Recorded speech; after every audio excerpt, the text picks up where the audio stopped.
35 से 40% छात्र ही यहाँ पर उपस्थित हो पाए।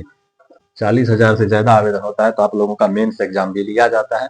BC2 में 0 सीट था, तो BC2 के जितने भी छात्र थे सभी लोग यहाँ पर जनरल में फाइट करेंगे। तो जनरल का कटअप आपको 85 से ऊपर ही 85 से 88 तक आप लोगों को रह सकता है जनरल स्टूडेंट का कटअप। Hello everyone, SK job Adda में आपका स्वागत है। आज हम आपको बताएंगे बिहार कार्यालय परिचारी DST का परीक्षा 11 मई को हुआ था। कटअप कितना रहेगा, रिजल्ट कब तक आने की संभावना है, मेंस एग्जाम होगा या नहीं, सभी जानकारी बताएंगे। वीडियो को अंत तक देखिएगा, लाइक करें और चैनल पर न्यू व्यू है तो सब्सक्राइब जरूर करें।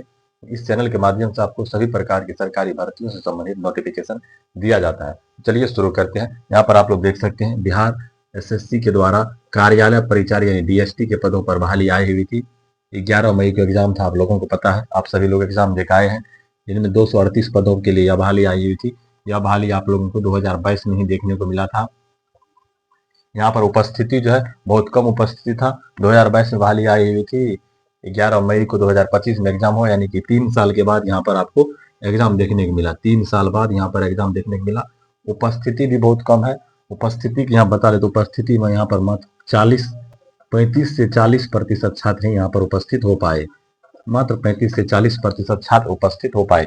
जैसे यहाँ पर आप लोग देख सकते टोटल फॉर्म कितना फिलअप हुआ था, 3,45,000 3,45,000 कुछ था, 3,45,733 टोटल फॉर्म भरे गए थे। यहाँ पर हम आप लोगों को 3,45,000 दे दिया है यहाँ पर। और इसमें 3,45,000 में से आप लोगों को लगभग मुश्किल से 1,30,40,000 के लगभग छात्र परीक्षा में अपियर हुए, यानी कि 3,45,000 में लगभग 1,30,000 या 40,000 के लगभग आप लोगों को छात्र यहाँ पर उपस्थित हुआ। क्योंकि प्रत्येक सेंटर पे, जहाँ पे अगर 10 सेंटर, एक रूम में अगर 30 स्टूडेंट का सेंटर रहता था तो उसमें 7 स्टूडेंट 5 स्टूडेंट ही एग्जाम में अपियर हुआ था। इसलिए यहाँ पर उपस्थिति बहुत कम है। 3,45,000 मात्र 1,30,000 या 35,000 के लगभग छात्र परीक्षा में उपस्थित हुए थे। जैसा कि आप भी एग्जाम देकर आए थे तो आपको भी पता होगा कि कितना यहाँ पर उपस्थिति था। अब यहाँ पर हम आपको बता देते हैं कि मेंस एग्जाम होगा या नहीं। तो मेंस एग्जाम जरूर होगा। आप लोगों को पता होगा कि बिहार SSC की तरफ से एक नियम निकाला गया है। बिहार SSC का एक नियम ही है कि अगर 40,000 से ज्यादा आवेदन होता है, 40,000 से ज्यादा आवेदन होता है तो आप लोगों का मेंस एग्जाम भी लिया जाता है। 40,000 से कम आवेदन होता है तब आपका मेंस नहीं लिया जाता है। लेकिन यहाँ पर तो 3,45,000 छात्र ने आवेदन किया था और यहाँ 40,000 की ही बात है, तो आप लोगों का मेंस एग्जाम जरूर होगा। हाँ, एक बात क्लियर है कि अभी मेंस एग्जाम का सिलेबस नहीं जारी किया गया है। तो आप लोग इस चैनल को सब्सक्राइब कर लीजिए। जैसे ही PT का रिजल्ट आ जाएगा और मेंस एग्जाम से संबंधित कोई नोटिफिकेशन आएगा तो हम आप तक पहुंचाने का प्रयास करेंगे। और मेंस एग्जाम का सिलेबस भी अगर आएगा तो हम आप लोगों तक पहुंचाएंगे। वैसे तो बिहार SSC का है कि 50 क्वेश्चन पूछा जाता है GK GS से, इधर 25 क्वेश्चन मैथ से, 25 साइंस से तो टोटल 150 क्वेश्चन पूछा जाता है। लेकिन यहाँ पर PT में आपको 100 क्वेश्चन ही पूछा गया था। अब मेंस के लिए यहाँ पर क्या सिलेबस रहता है अभी तक तो कोई जानकारी नहीं है। जब भी जानकारी आएगा तो हम आप तक पहुंचाएंगे। उसके लिए आप चैनल को सब्सक्राइब जरूर कर लीजिए।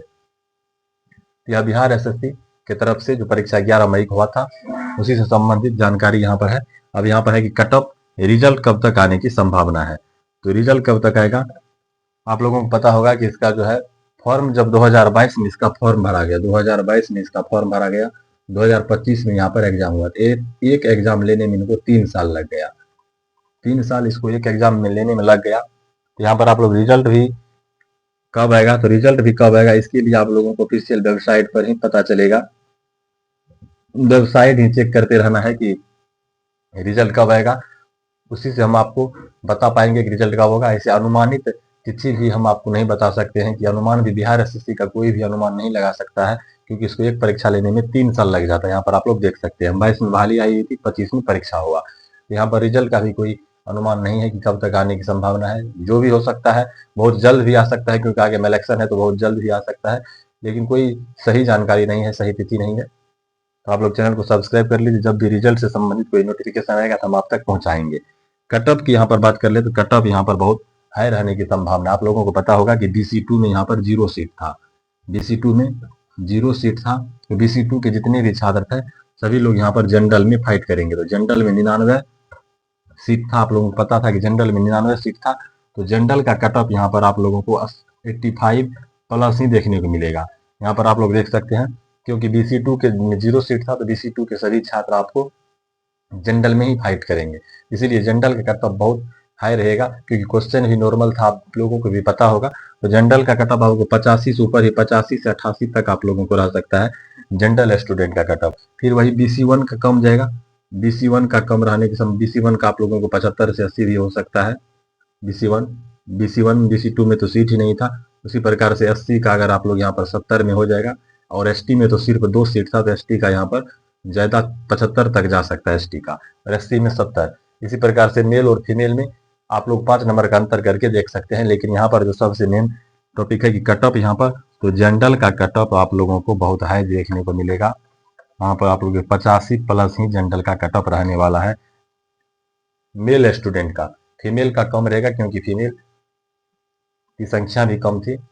अब यहाँ पर आप लोग बिहार SSC कार्यालय परिचारी से संबंधित अगर आपको कोई डाउट है, कंफ्यूजन है, तो आप लोग कमेंट्स करें, हम आप लोगों को रिप्लाई देने का प्रयास करेंगे। और साथ ही साथ चैनल से जुड़ जाए, कोई भी नोटिफिकेशन आएगा तो हम आप लोगों तक जरूर पहुंचाएंगे।